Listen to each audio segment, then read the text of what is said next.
So various people, and then they get the performers on after that. Ladies and gentlemen, we're going to start off with these windows open. The last time we were here on a very long evening, we had to close them eventually because of the drilling outside. But at the moment, it seems okay. So let's see how we get on. And how do you feel about daylight? Do you quite like it, or totally opposed to it? What do you think? We'll draw the curtains as the night gets a bit dark, I think. Right, even more dark. Any feelings on it? Start out with daylight and Yeah. That's the order of things. That's it, daylight tonight. Okay. glow. Go with the glow. Okay, we're ready to make a start.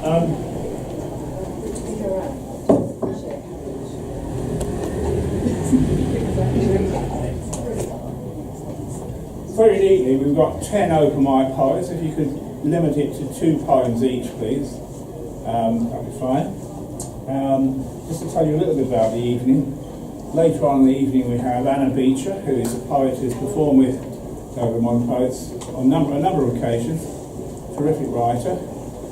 We have a very exciting singer-songwriter, Lizzie Shirley, who will hopefully get everybody's pulses racing. Revolution in the air, anything could happen.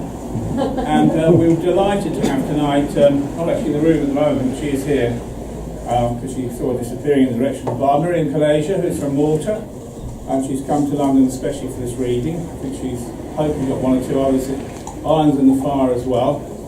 But we're delighted to have somebody that I think I met at one of the poetry at 3 open mics, exchanged emails and said, well, if you're ever coming to London, let's try and organise a reading. So she's actually made it, so that doesn't happen so often, so we're delighted about that. So the way the open mic readings are organised is generally that the people who came first get to go on a bit later, so that's a fairly democratic way of doing it. So anyway, I'm going to introduce our first open mic reader, somebody I saw only the other week actually, at Poetry History. I'm delighted to welcome Patricia Garcia.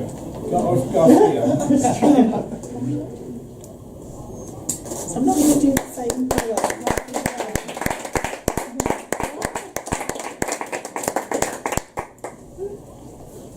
So who said you can't buy love?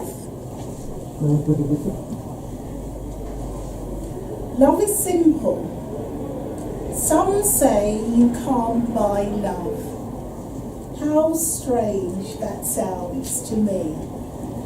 For love is purchased in that very way, like any commodity.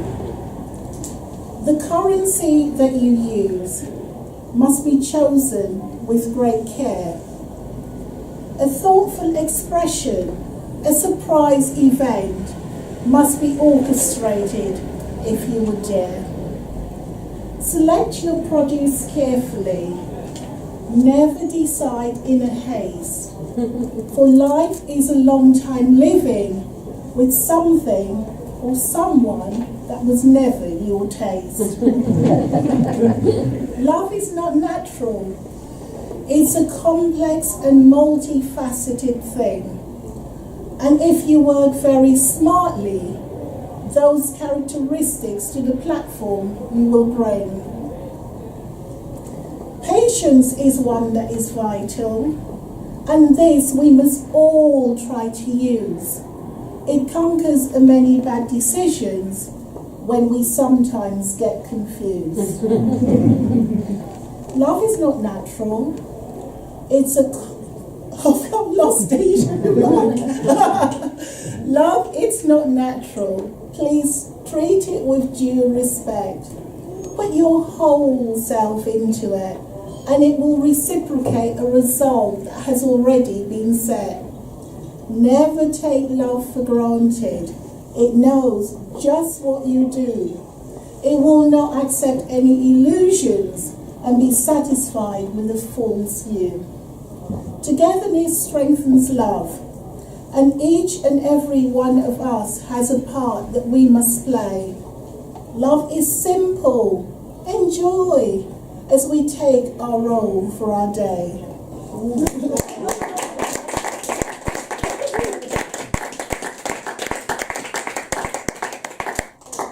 So you can't do love without hate. So I'm going to do a poem called Old Trolls of Social Media. So old trolls of social media, WhatsApp you cannot bear, Twitter provides your burning desire, to Facebook all that you dare. The contacts are annoyed at the messages you display. Amazon people disgusted at, with your head in a cloud, your Snapchats for today.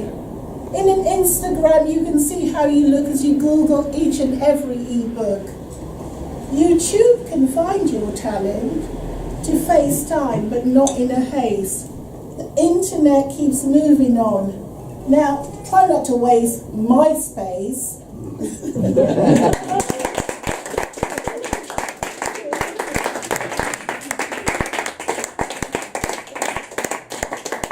That was Patricia Garcia. Another round of applause.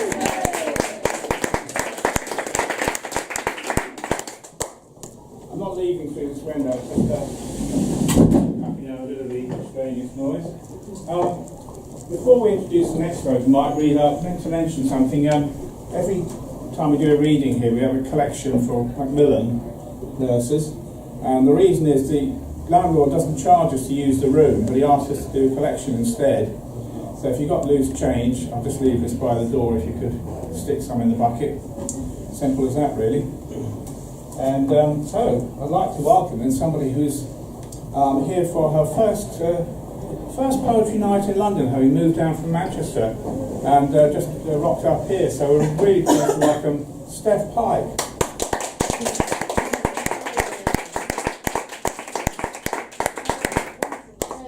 Nice to be here. Just moved from Manchester, so I'm going to do a kind of Manchester-themed poem. Obviously in 2018 it's the 100th anniversary of some women getting the vote, which is great, and Manchester obviously was a hotbed with the suffragettes.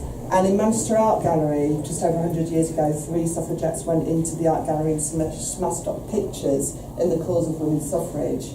And where I used to live, there was a park called Alexandra Park, and apparently there was a glass cactus house in it until the suffragette put a bomb in it and blew it up. So there was all sorts going in Manchester.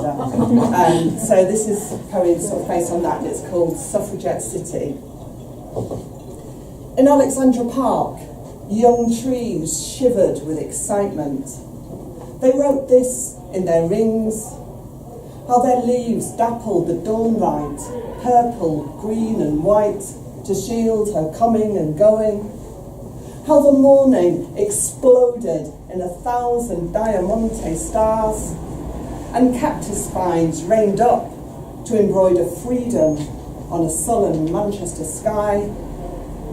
How freedom made bold the hearts of 3 women climbing gallery steps, skirts crackling with revolution, pockets deep with rage and rocks.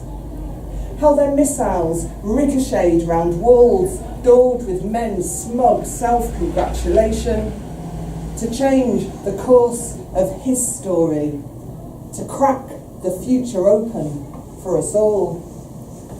A century and a continent away, you, female trinity, pussy riot, rip stagnant cathedral air with punk raw songs of rebellion and defiance, until you're dragged to prison camps. And in your cells, through brutal frozen nights, know this: you are not alone.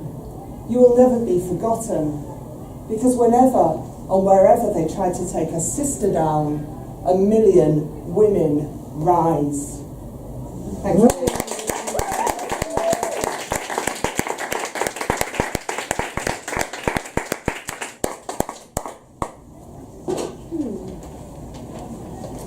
Thank you, Steph Pike.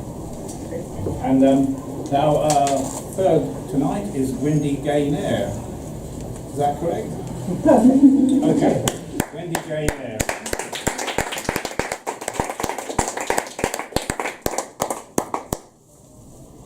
You said 2, yes. Hello? What cracks you up?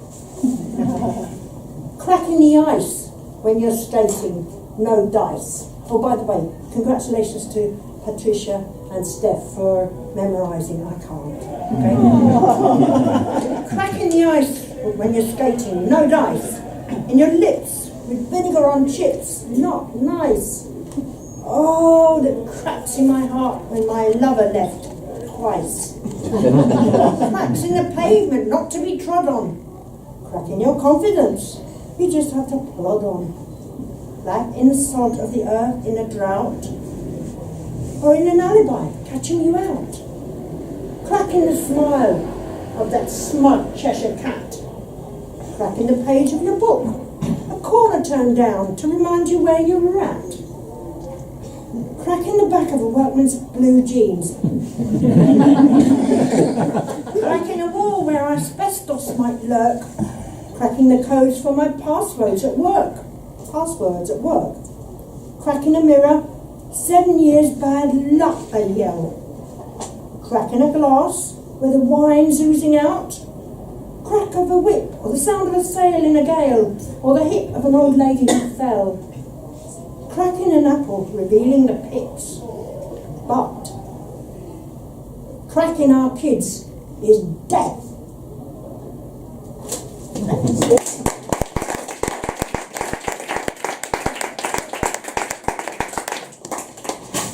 This one has props.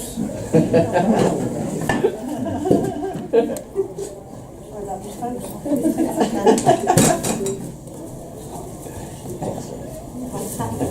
Thank you.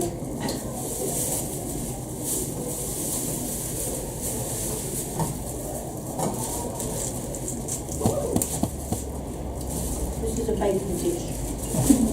Hot one. Hot Tesco's.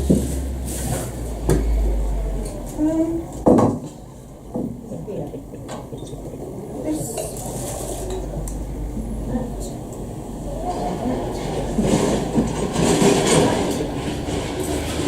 And this.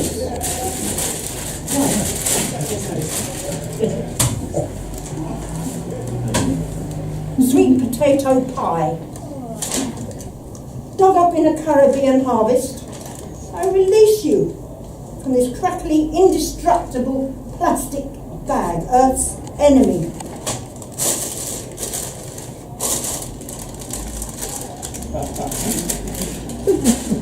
Don't be alarmed. It's not starters, nor mains, it's dessert. Shipped from afar, my edible friend. Your end will be in a pot. You'll not see splashes on my dresses, because I usually wear a blue-striped butcher's apron as I'm a serious cook.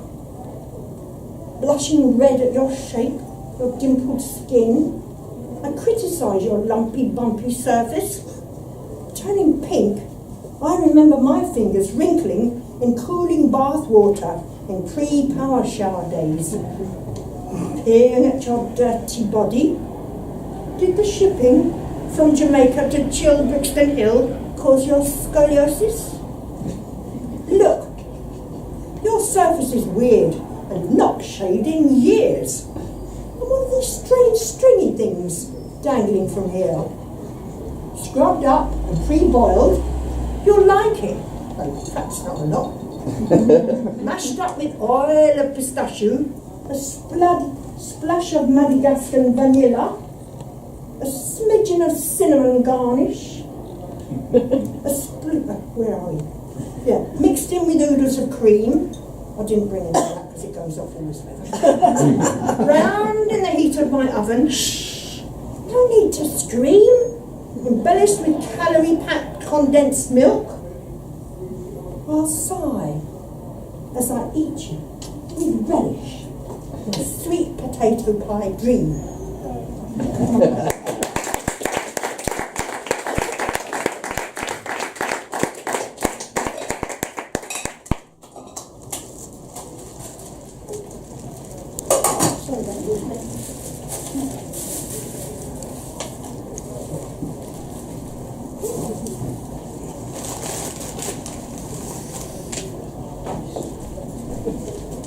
First poetry needs a roadie, really.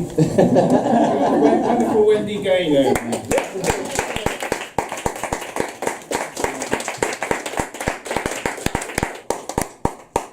And now can we have Dave Martin, please?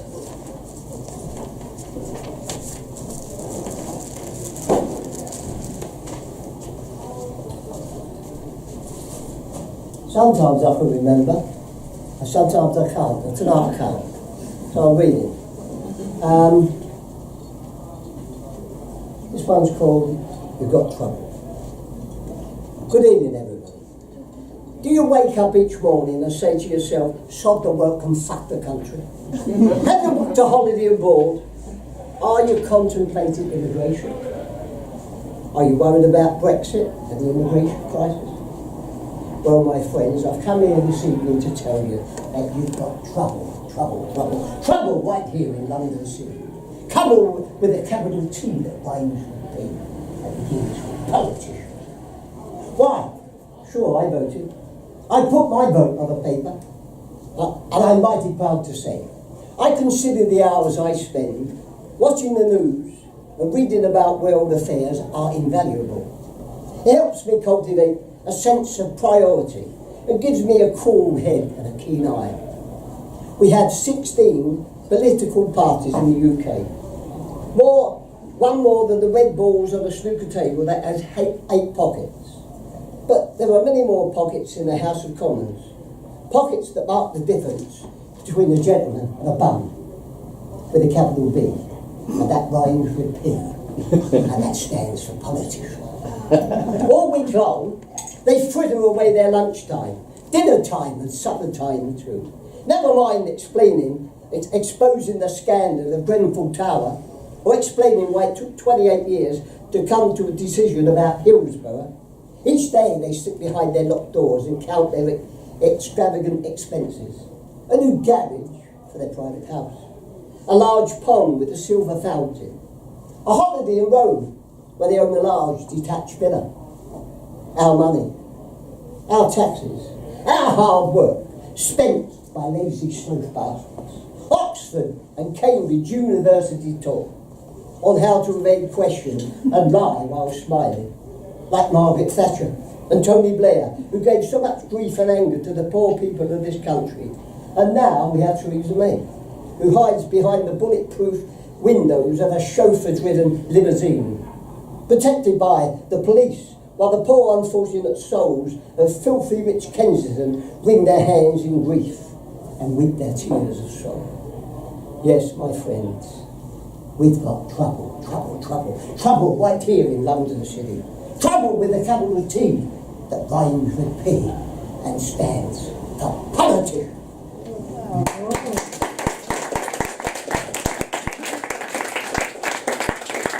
That's a good little one, and it's called I Never Phoned the Doctor. We've been together 40 years, my dear old Dutch Julie, and we've never had a quarrel. We're as happy as can be. She never complains or makes a fuss or gets depressed or moans. She always greets me with a smile when I come home. She never speaks a nasty word about my family or friends. She's stuck with me through thick and thin until the very end. When I'm feeling poorly, she smiles and holds my hand. We lay together side by side. She really understands. We haven't got any kids. It's difficult, you see.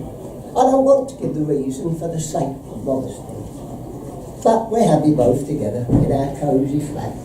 We got DIY furniture and welcome on the mat. But she's getting rather frail and thin, and her smile is not as bright. Yesterday she woke me up in the dead of night. She was making groaning noises and in a state of pain. Her lips were cold and blue, and her eyes were dull and glazed. I put my lips against her lips, kissed her tenderly, and 40 years of happiness came flowing back to me. She looked at me but never spoke as I gently stroked her head. She gave a smile and closed her eyes, and I knew that she was dead. Oh, how I cried, I really did. My heart was broken too. I sat and held her in my arms and didn't know what to do. Some people love for just one night, and others love for a day. And some they loved for money, and some loves fade away. But she and I were different. Our love was long and true. 40 years of happiness that no one ever knew. Because we kept our love a secret. It's difficult to explain. We grew old and grey together until this dreadful day. I never phoned the doctor or told my family. They would never understand the darker side of me. I just wrapped her legs around her bed and tied her up a string and stuck her in a cardboard box and threw her in the bin. And early in the morning, I drove out in the rain and I went down to the sex shop and I bought another blow-up doll again.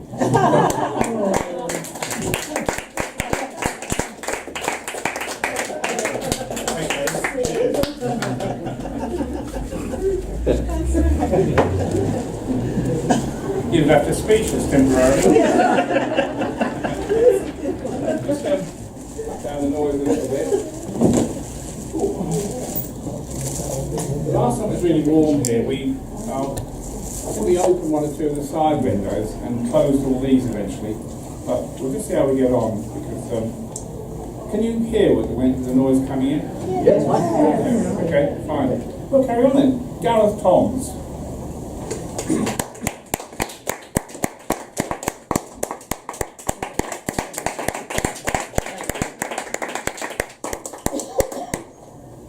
Okay,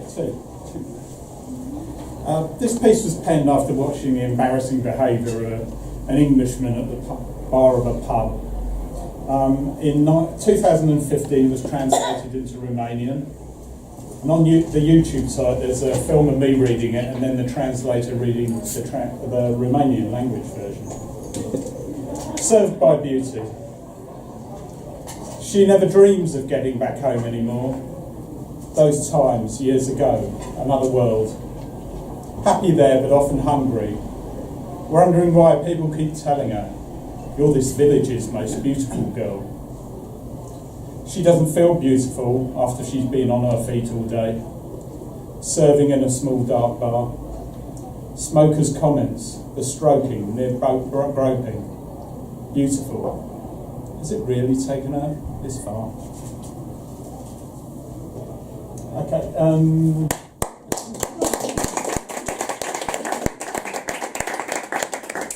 that's very short. I think it's like a screenplay to something, but it goes that way. As it says up there, this is the first place Bob Dylan ever performed in this country, so it seemed apt to read this here. A couple of years ago, I was having a conversation with a poet from Petersfield called Chris Sparks, and he'd had a bike accident and all his chin was grazed up, and I said, "You should write a poem about it." And he said, sort of feeling sorry for himself, "No, Gareth, you have a go." And I should mention that Chris Sparks is a fanatical Bob Dylan devotee. He was on a local radio show where you got to choose music and he chose 8 Bob Dylan songs. Myself, I know Bob Dylan because it was played at me when I was a child. So in 3 movements I've envisaged Chris Sparks' incident, and the title of the triptych is the very last line. Don't let your man go out on his bike, girl. He's a poet and he don't concentrate. Don't let him ride out on busy roads, girl. Fanciful flights his mind soon takes. He'll be writing rhymes or lines for songs. His inner compass for the road will be soon gone. He'll be sprawled on a verge before too long. Don't you let your man go out on his bike. Hey, Mr. Driving Man, watch out for cyclists. The hospital is not where they want to be going to. And hey, Mrs. Driving Woman, watch out for them too. Or a prangle-mangle meeting may soon ensue. 2, 3, 4. Early one evening, the moon was rising. He rode out on his bike. Soon he was writing a poem in his head. The rhythm and the words chimed right. Praised himself as he pedalled on. His poem was going to be great.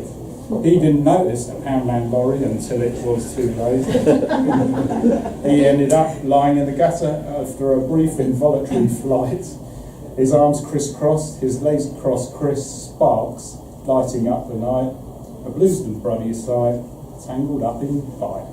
Thank you very much for listening.